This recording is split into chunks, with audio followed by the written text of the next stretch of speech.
Nagtapok karon sa Dapitan City sa Zamboanga del Norte ang dili menos 2,500 big bikers gikan sa lain-laing dapit sa nasod alang sa Ride of Heroes.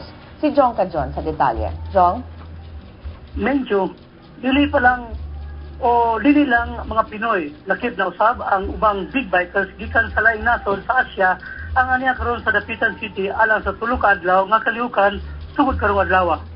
Lakip sa mga kalihukan ang 20th Annual Big Bike Convention, ang 2nd Annual Big Bike Convention, o ang First Asia Federation of Big Bike Convention nga pasildahan sa National Federation of Motorcycle Club. Atol sa mga conventions, ipakita ang mga latest models sa mga big bike. Ipaabot sa ang pagtambong sa mga celebrities gikan sa Metro Manila atol sa convention. Sa maging tuig ang convention gihimo dito sa Bacolod City, Negros Occidental. Mencho? Daghang salamat, John reporting gikan Pagadian City.